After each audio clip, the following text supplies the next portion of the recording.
Okay, so I want to put this vise here. So I think I got that for sale at Princess Auto. It was about $50 or something. The one I had here was too small. Just like I had one there and then it broke, and then I got another one, and then that one just wasn't any better. So this one's bigger. This is better for the stuff I'm doing.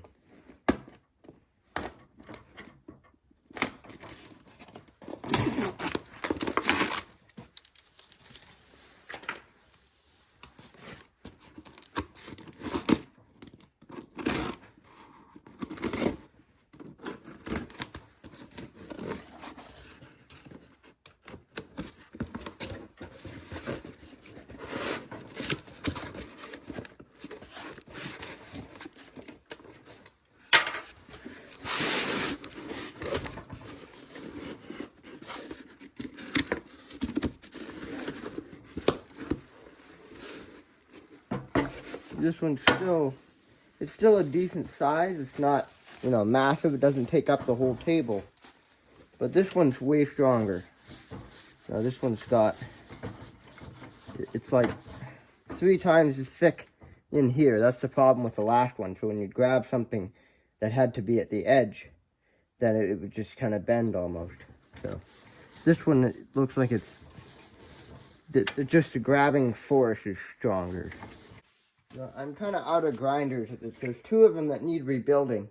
They're both like 30 years old. And then this is the 30-year-old one that still works, but I've had to modify it and it's no good. So I just need another grinder. And then there's one over there. This one I put a drill truck on it, and I don't really want to take it off yet. So, and this drill truck is not. You're not supposed to do that. It's not supposed to be on there. I just wedged it on there. And I used this plate. I backed it into it so it would kind of be straighter. But, I mean, it works, but it rattles. It doesn't rattle that bad, actually. It's not too bad. But this is dangerous and not professional. I want to get a drill chuck that's meant for putting on an angle grinder. Because then you could put these bits in there, and then you could just... Then I wouldn't have to buy a $250 tool that's meant for these bits.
Scrap in.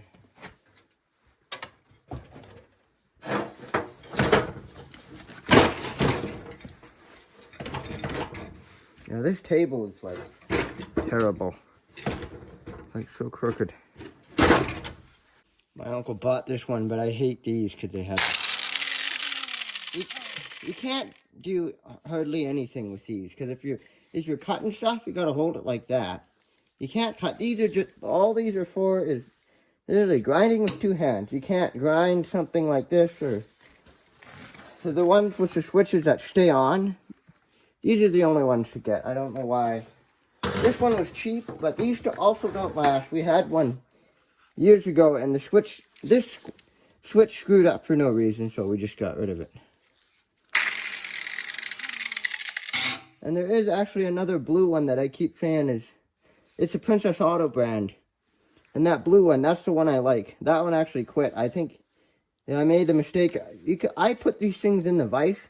I'm sure you're definitely not supposed to do that, but if you put them in the vise, you have to do it gently. So you got to pinch them just enough so they hold them in there, but not too much to the point where No, you squeeze the motor. And what I did wrong was I pinched it in the wrong place down here somewhere, and the contact got pinched into the rotor, and it just needs new contact. It's an easy fix, I'm pretty sure. So it's not a problem, but I'm going to have to make a video of fixing stuff again, and there's a bunch of stuff like that. The tools you use for everything, but they're broken, they need to be fixed. So, and there's that old grinder I want to rebuild. There's two of them now that need rebuilding, and then that third one needs new contacts.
That would fit good, but this table's too bumpy.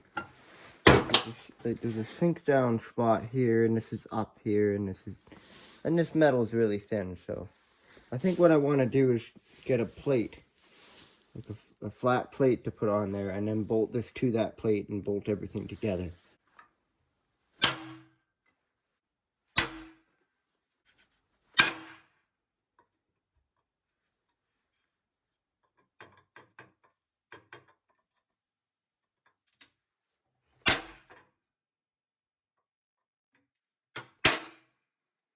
Someone made this crappy hammer out of a piece of round stock.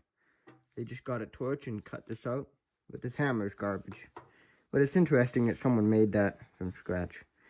This is pretty old too. I think someone just made this on a job or something. And then I put this handle in here, but this thing's, it's too crooked. You can never get that to work. And actually, there was a nicer handle on this, and it's funny. It broke right here, and this hammer was bent. And I used this hammer bent for years, like 5 or 6 years. And I could hit stuff hard with it. And it was broken and bent. And it was broken and bent for years before it finally broke.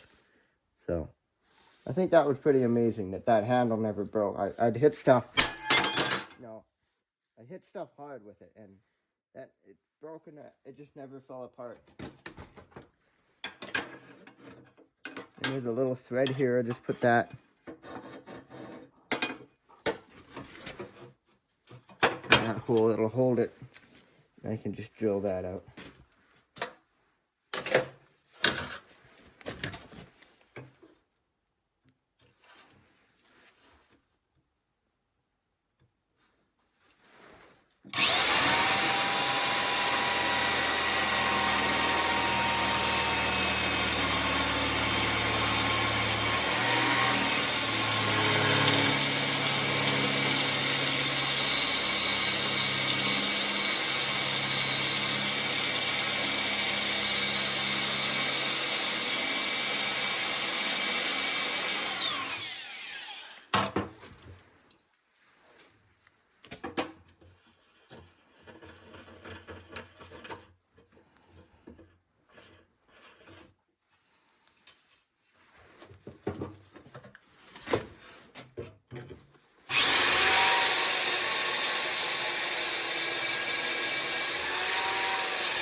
And when you're buying these things, just get the expensive one.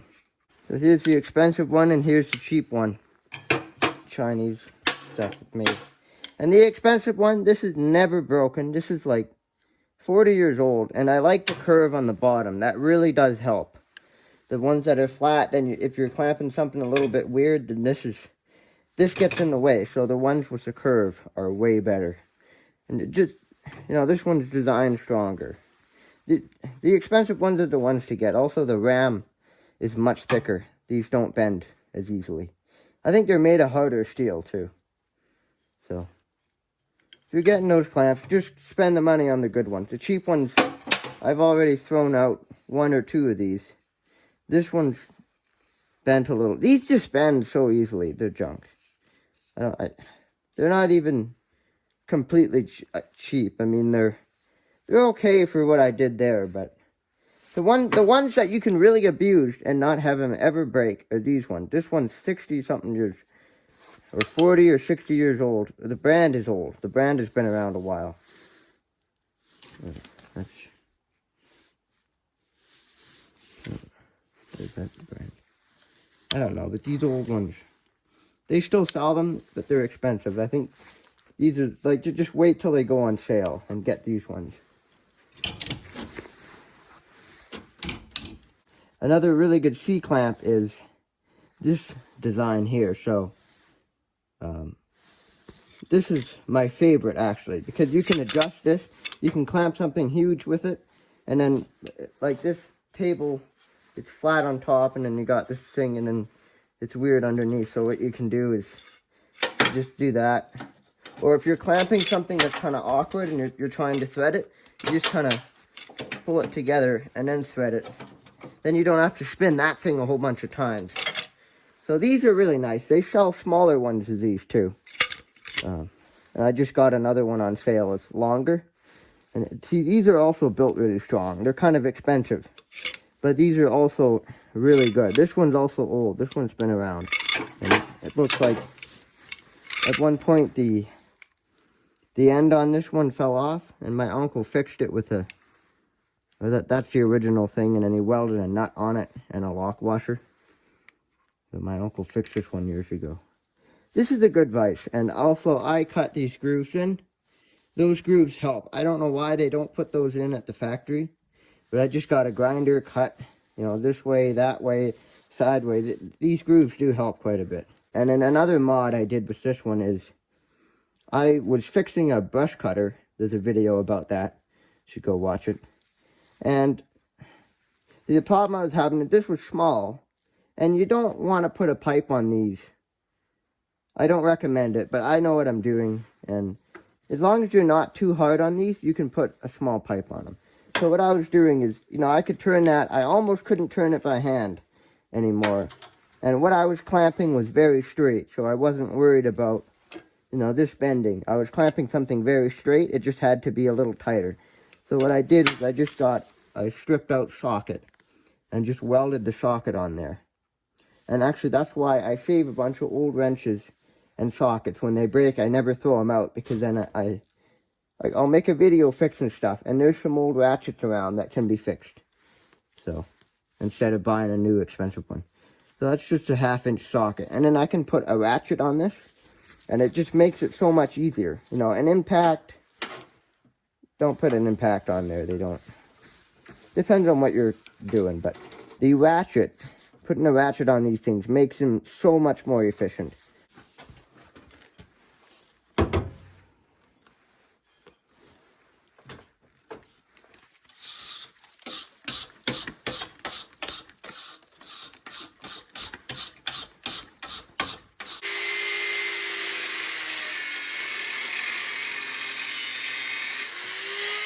So I actually was going to just cut this off, but I think this is actually handy, because then if I have like something that has to be clamped the other direction.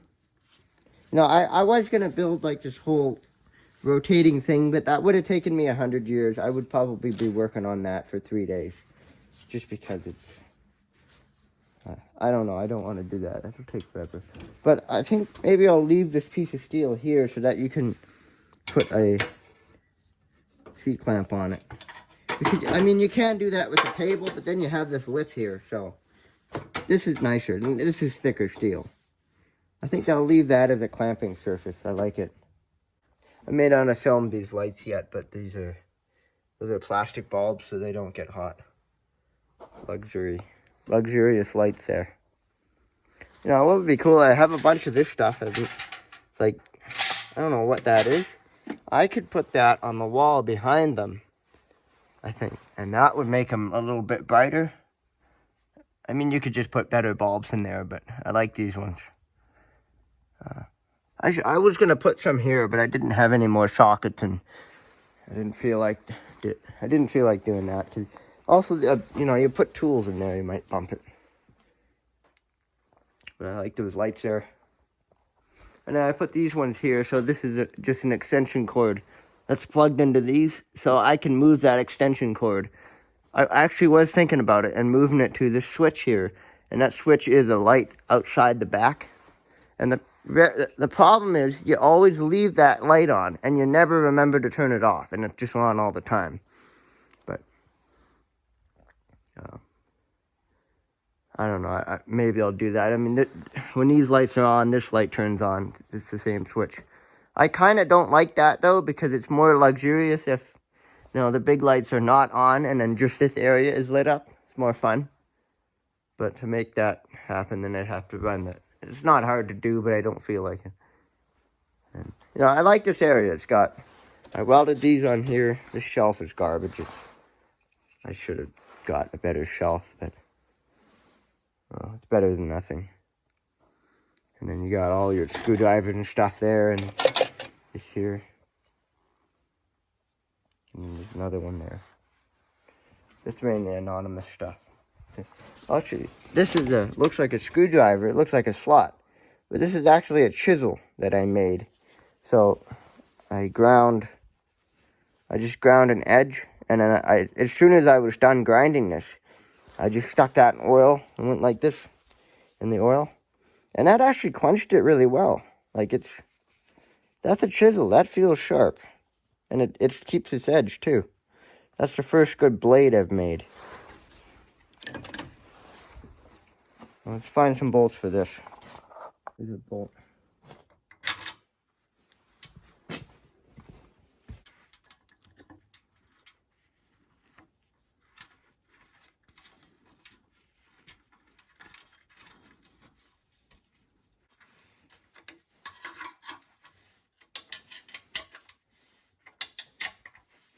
Before I tighten it all the way, we'll put the other one on.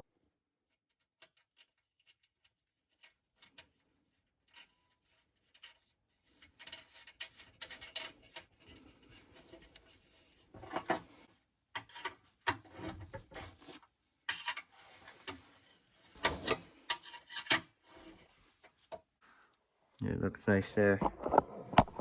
Before there was a big dip in there, but now it's on there nice and flat. It looks kind of ugly because the plate sticks out, but I think that's actually a good thing.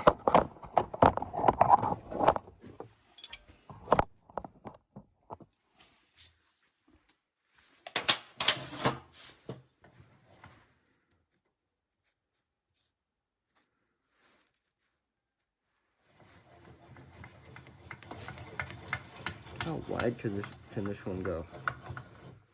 That's wide. That's nice and wide. That's about max. That's about max.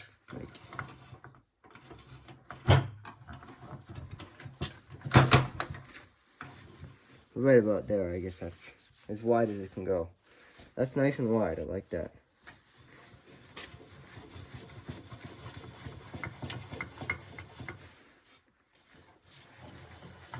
I'll try to be more gentle with this one as well. That should help it last longer. But this is a much tougher. This is the right vise for this table. Those little ones, those are just too small. They were free. They were both free. They were just old junk that was lying around here forever. The only thing with these, though, when you start getting into the bigger ones of these, what commonly happens is it'll break off here. So if you're doing really big stuff, the best vise to get. It's not the same style as this. I think they're more expensive. I actually saw one at Princess Auto for, I think, $80, which seemed really cheap for one of those. But, so these ones can't clamp as much, because what'll happen is it'll just break off here. And actually there was an old black one that came from Princess Auto my uncle got years ago. And that black one was sitting right here somewhere, and I should move that. That's in the wrong place. But see, this is a good one. These are the ones, they don't break, and you can swivel them. It has these teeth, you can clamp around stuff. You can swivel these things, so you can move this any way you want. These are the best. These are the best vise you can get. The other ones, I think these are a little stronger too. Like this ram is much bigger, and yeah, these are nicer. I've been working on this thing. I got this thing running. The carburetor sheathes like a rock, though. The butterfly valves are...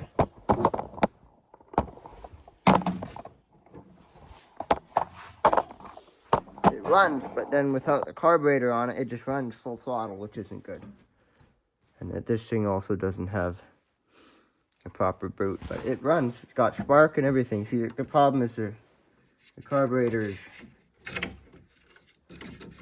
So it'd be nice if someone could comment down below where I could get a carburetor for this thing. This is an Arctic Cat Panther or Panthera. It's a early 70s model. I believe it's like a 72 or something. It looks like the old 60s design of snowmobiles. And then the carburetor has a diaphragm thing on the bottom of it. But this one just seizes like a rock. It's been soaking in diesel now for... You know, I could soak it in other stuff. I'm going to try gas and ATF. Apparently that's a good solvent. But this one's loosening up. That's not great, though. I kind of doubt it'll run on this carburetor. This one's... And, you know, it would need a rebuild kit for, you know, new diaphragms in it anyway, so. And the choke is just done. It's locked like a rock. And it's on, too. So, I don't know. This carburetor is probably not worth fixing at all. I mean, the cable's, I guess, locked up. I might be able to fix that, but probably not. So that's just been soaking in diesel. And then what happened here, this thing broke right off. I was taking this apart. I couldn't figure out how to take it apart, so I did it wrong. And it broke it off there. And then what I did is there's 3 bolts that hold. See, there's a plate here, a round plate that bolts on. And then these 3 bolts hold this aluminum thing on there. And so this thing broke off the plate. So the bolts go through that plate into the flywheel. And then they hold this steel thing is just on here. So it literally pinches this. It just basically forces holding this thing on there. And it actually works. Like you're able to wrap a rope on here and start it. I don't know if this thing has a pull start or not. I'm sure it had options too.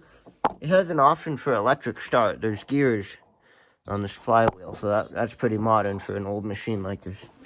There's a wrench in here. But anyway, I thought this was interesting how I fixed that. The steel plate holds this on in there. So you should start this thing with a rope. I mean, that's obviously not ideal, but this is not going to be a toy. This is the running yard ornament. This snowmobile is in almost perfect shape for being so old. I can't believe this was actually given to me by the neighbor's dad. And the key works and everything. So, I think that, yeah, I mean, actually the only other problem with this is this has been sitting for like 20 years. This was down south. That's why there's so much rust on everything. And also it's just really old. And the tag here that's just corroded. Okay, so here's this old, the old Arctic Cat And that number is, it's hard to see on camera, but I can see it. It's the first number right here is, looks like 923044. And the other one here is P22H. That's all. So I don't know if it's at the model of the machine, or it runs. The engine runs good. It's got good compression, but with the carburetor off of it. Oh, and the other problem I just forgot to talk about is the drive sprocket for the track is broken. So it needs one of those, and that's why he stopped running it, actually. And everything else is very simple to service. Like the gas tank and the fuel line is easy. The fuel pump is built right onto the carburetor, which is nice. That's better than the 90s, actually. I think that's better than, because then it's like one part. It's not, the fuel pump's down here, carburetor's up here. It's even fancier if the fuel pump is right on the carburetor. So, I don't know. This is, and this throttle is backwards. I'm definitely going to change that. I don't like this. I mean, some people like having this throttle like this, but no, it's got to be it. Yeah, it's just got to be here. It's meant for your thumb. Because the brake is like this. So the brake and the throttle being the same thing, if you go to grab this, like if you're used to a quad or something, you go to grab that, that's, I mean, you'd be driving it and then you'd let off, but it's too confusing. Everybody knows the throttle is at the back with the quads, and with the snowmobiles, the throttle should always be at the back. And this brake works. Like, the handle isn't very good. But that brake works really well. So all it is a drum brake, so it's basically just a brake pad on this rotor. I really like how simple this entire machine is.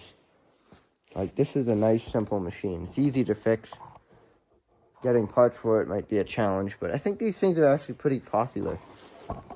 There's lots of guys out there that have an old one like this that still mostly runs. And another thing I really like about this one is the front of it is angled so much. That is very nice. Like, this thing, I drove that once. This one needs an engine, but the problem with this is if you're going, if you're going up something steep, the skis have to go up. And then this thing is kind of straight. The snow kind of just piles in the front of it, and then you get stuck.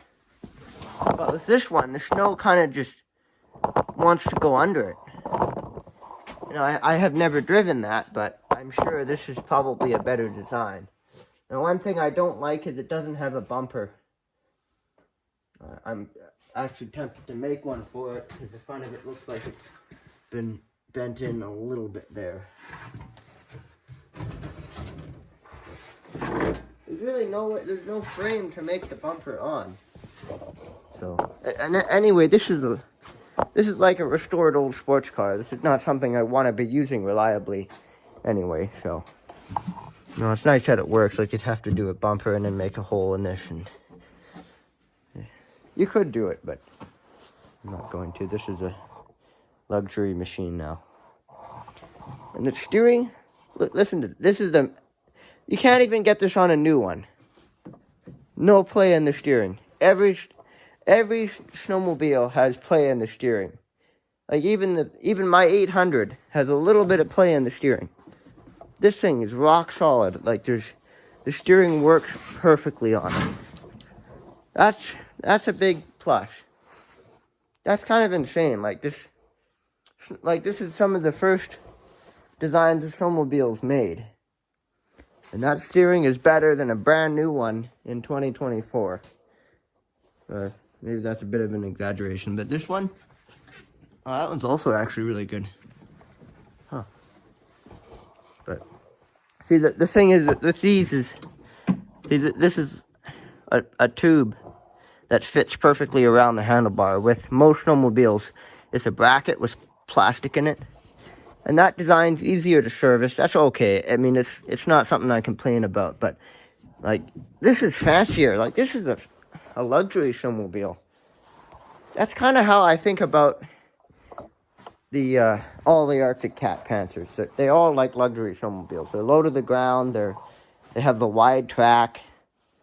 They're like lowrider cars. They have this really fancy seat, which, if that's an original seat, that one's in insanely good condition for its age. But is that a long track? Is that a long track? I guess that's a short track. That would be cool if it was a long track, though. It's hard to tell. It's a wide track, so if it's a long, wide track, that's a good machine.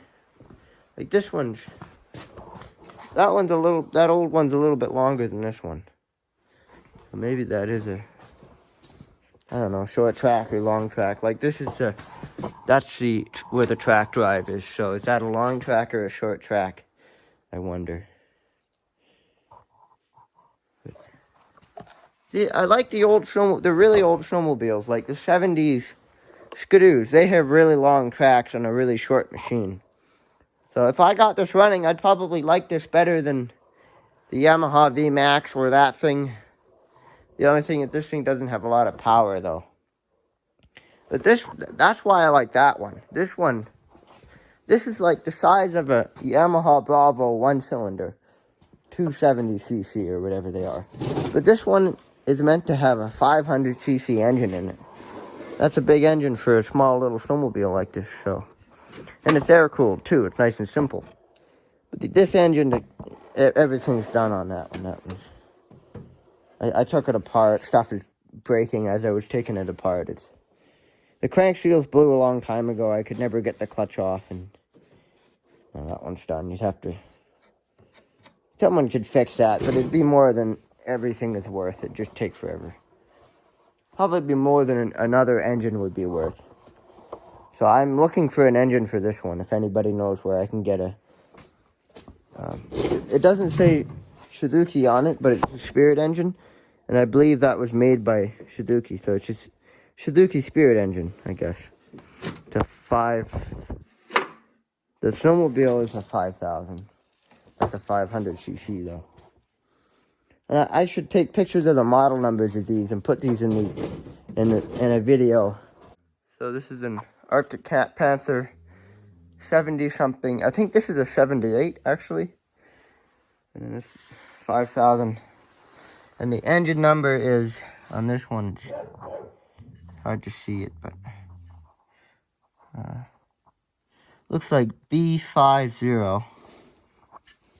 And then there's a little minus sign, and it says 301550. And there's a number on the front, too.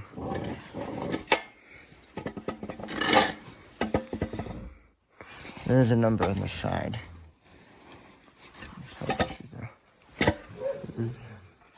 Numbers on the front here, so this one is 326B32, and this one is...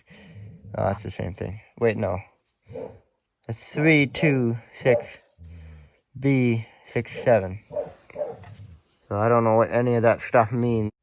So if anybody watching this knows where I can get a track drive for that old 70s, like the 72 snowmobile. If anybody knows where I can get a track drive for that one and an engine for the other one, that would be nice if you could comment that down below. If there's like a website or something that sells that engine, or maybe someone online has got one. I've looked around. I wasn't able to find an engine for that. But see, I would love to. This is my dream snowmobile, basically. It's really nice and light, but it has lots of power. So that would be a really fun machine.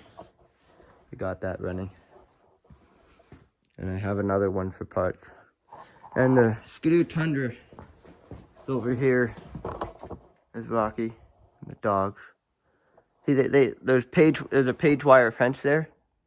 And so they stock the cows on the other side of the fence. So they can't get in there. And they just stock the cows. Pretty funny. Sometimes they bark at them. They're not supposed to, but they do it sometimes.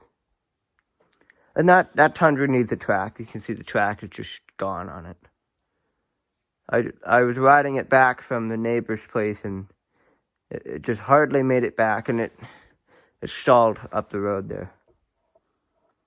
That was funny. The thing was just like, it fell off like 5 times in a row, and yeah, it just needs a track. I think that there's a couple parts in the track frame may need to be replaced, but as far as I know, it's just a track. So, I wanted to talk a bit about the snowmobiles. Since if people saw them in the videos, they would know what was happening, so I'd explain that. So this is done. It looks like it's, this should be a stronger vise now. And then what I almost always do with these is you just put stuff in there to weld. So what I use is this stuff. It's anti-spatter spray. And you just, I just spray that on the surfaces. Oh, the nozzle's kind of messed up on this one. Just spray that on there, and then I would spray it on the inside here. And I mean, that might get grinder dust on it eventually. You just clean that with brake cleaner sometimes. But that way, and this one's brand new too, so that'll keep it nice for longer, and then, you just, that should keep the welding spatter off of it, which is nice. And I have this flashlight up here and it's got a charger. You can just charge it.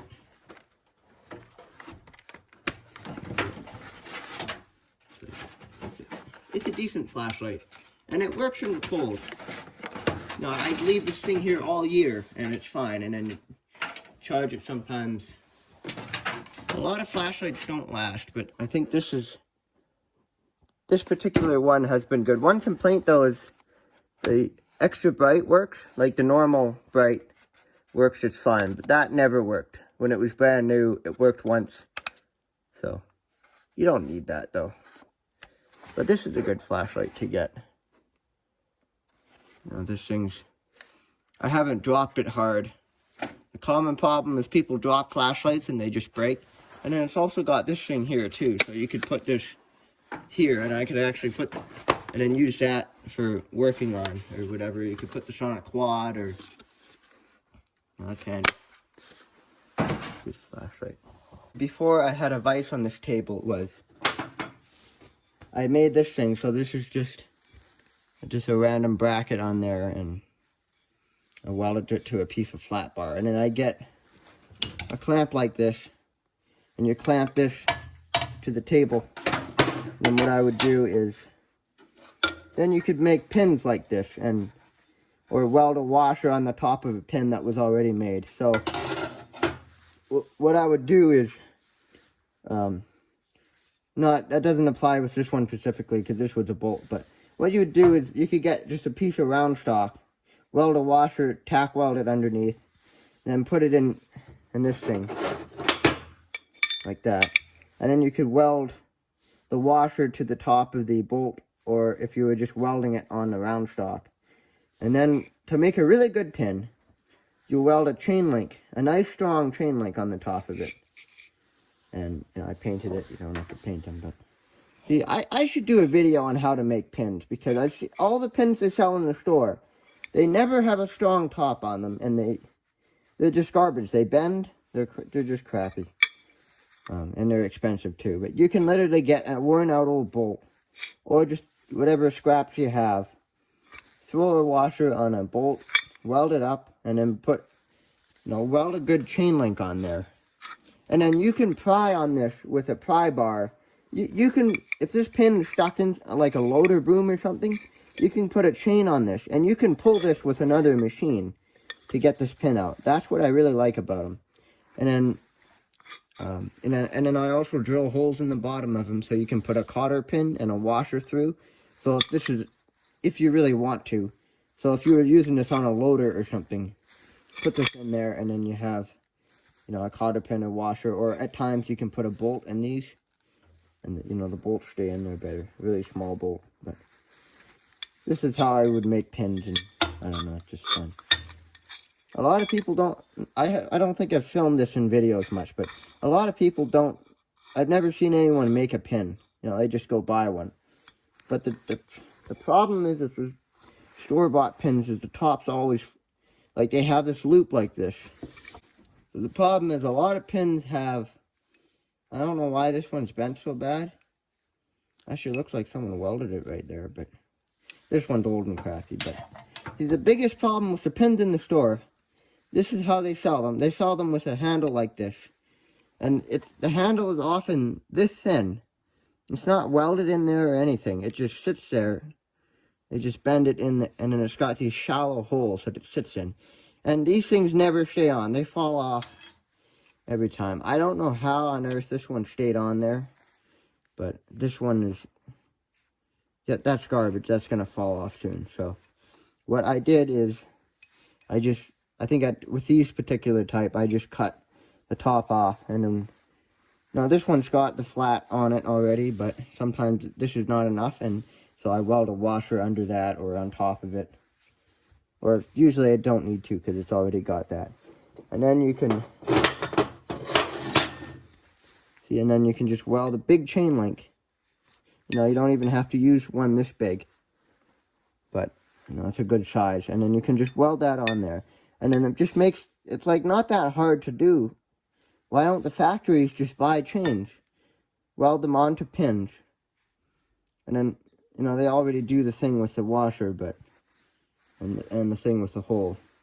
But if they just welded that chain link on there, they could sell them for a higher price. Or even a private owner could start making pins and sell them. And I guess they're so easy to do, and that's why no one ever does it. But they should really just sell them from the factory with a chain link on there. It makes them a lot more useful, and it's not that hard to do. But for whatever reason, they don't. And then another couple of tools I've made were this thing. I don't know if they sell these in the store, but this is what they call a dog clamp. And so if you were welding something on a machine, you would tack weld this onto something, and then you could clamp, like if you were welding a piece of metal to another piece of metal, like welding up an excavator bucket or a tractor bucket or something, then you could tighten this. See, it would be tack welded here. This would be tack welded, and then you could tighten that. And I used this, I made this for a project, and I used it, and it actually worked really well. And then you could tighten this down and weld it, and then see, if it was tack welded on this one side, you can just hit this with a hammer, and this will come right off, and then you grind up where you welded it, and you have to grind that thing up every once in a while. But I think they do sell these. Actually, I'm not sure if they sell these, but what I've seen what people do is they get something like this, and then they just cut the bottom of it off, and then you just weld that, and then that's, I don't like that, because then you waste clamps. But see, the way I did it is, it's really simple. Basically, all you have to do is, you don't even need this washer piece. I don't know why I put that washer piece on there, just to make it stronger, I guess. See, every part of this is just welded really well. Just weld everything, and this is steel, so this is probably stronger than if it was made of cast iron. So basically, all you have to do to make one of these things is get 2 pieces of angle iron. I think these are the same length.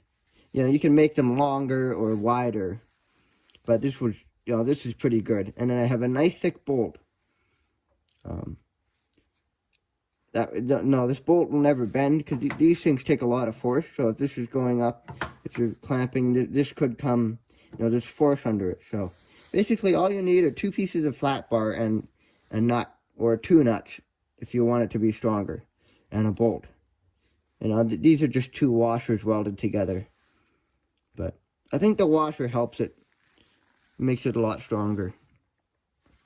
So, and this is a nice simple tool that shouldn't take too long to make once you start getting good at making them.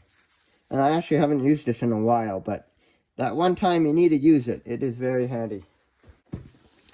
So another tool I made is this thing. I think I made this less than a year ago. And this is for bending flat bar, so you can just bend flat bar.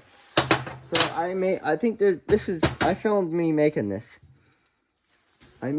This was also in the brush cutter video. I don't remember what the video is called, but it's called Fixing a Brush Cutter or something. Fixing and using a brush cutter. But I made this thing, so this is a really handy tool for bending flat bar, or just bending anything you can fit in there. And I made this really strong. And the steel I was bending was, I think, like this, and I had to bend it up, and then, it had a decent sized handle for if you're working with small stuff like this. I think I engineered this really well. So it has a decent sized handle, so if you're working for small stuff, then that's your handle, and then you can also put a bar on this, and this is solid. And I did put a bar on it, and actually the bar I put on here, so this is the trucker's bar. It's for, see, these are for tightening the things on a flatbed truck for a semi. And so that's what this is. I think you can buy these at hardware stores. But this just so happens to fit perfectly in there. I didn't engineer this. That just happened. I don't know how it happened, but so that actually fits in here. And then you can, and now that won't fall out of there. But this is a really good bar, and it just fits in there. And I didn't design it like that. It just happened. So it only bends the bottom. It won't bend it up here. So I have an idea. I'm gonna weld a tool for that. So I'm gonna weld these chunks together. I'll cut that, weld that, and then put a handle on this. You know what? Actually, see, what I did is I cut a chunk off this flat bar to weld there. This actually just gave me an idea. I should weld something on this. The way this was, I could have left that. See, I put the handle on here. I could have left that. I just thought about this.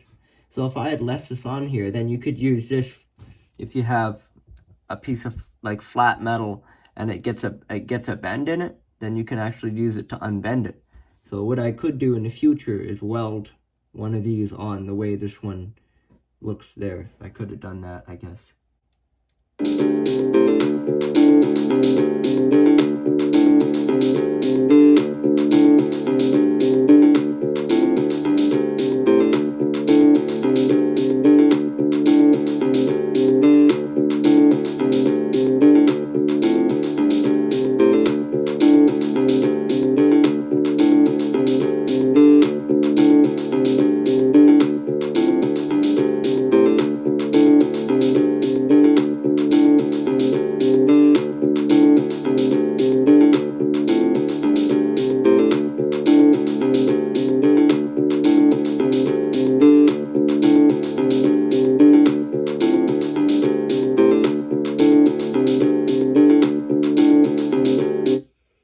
I decided to take till like 11 o'clock at night to make this tool super shiny.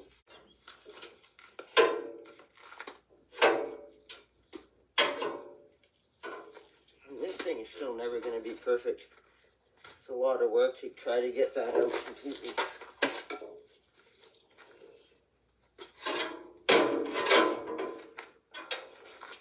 There's a coyote in the background. Well, that's what that tool was really good for. Another tool I made was this thing. This is meant for holding punches.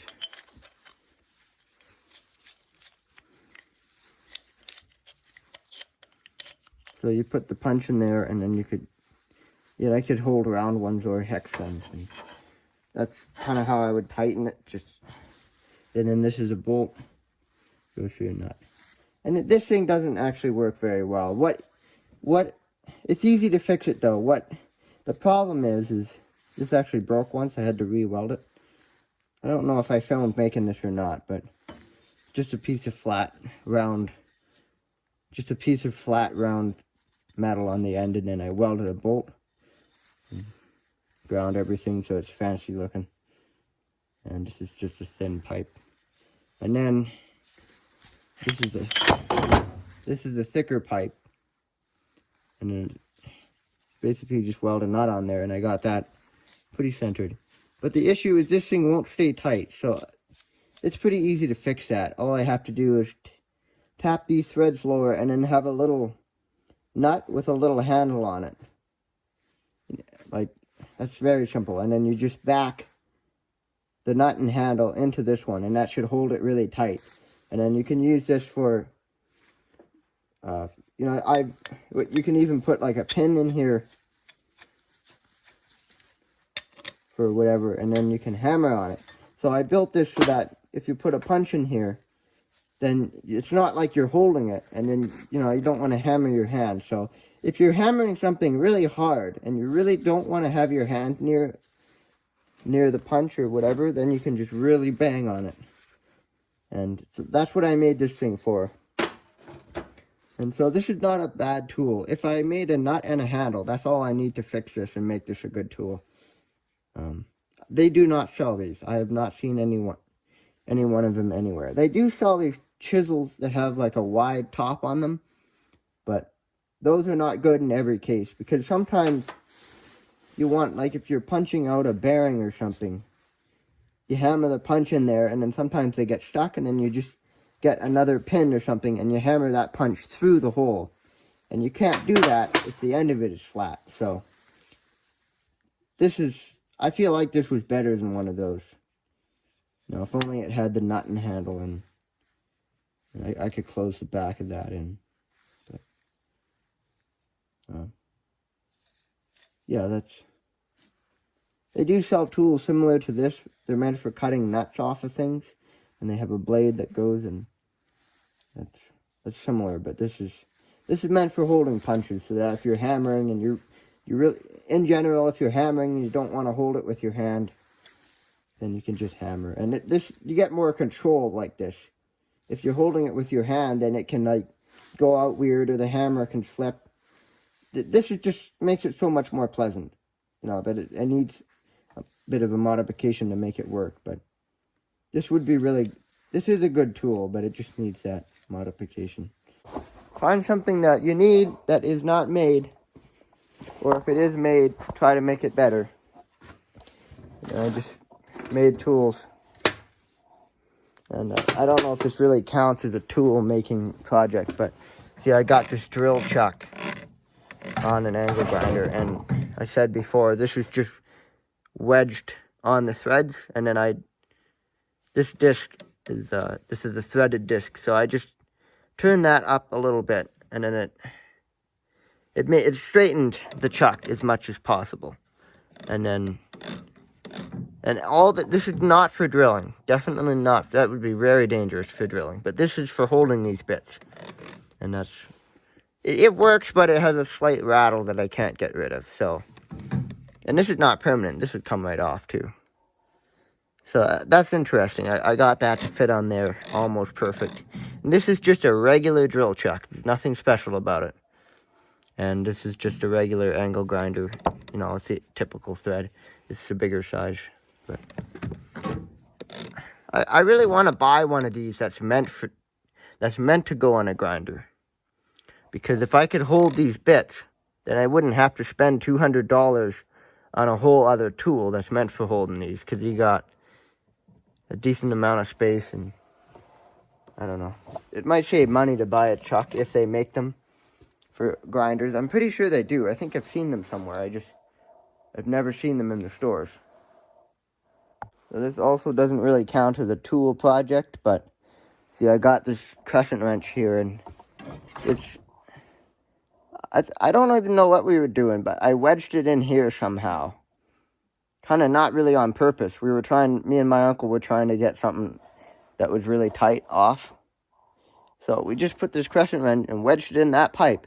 And this thing's been in here for 3 years. It's really nice and wedged in there. It won't come out.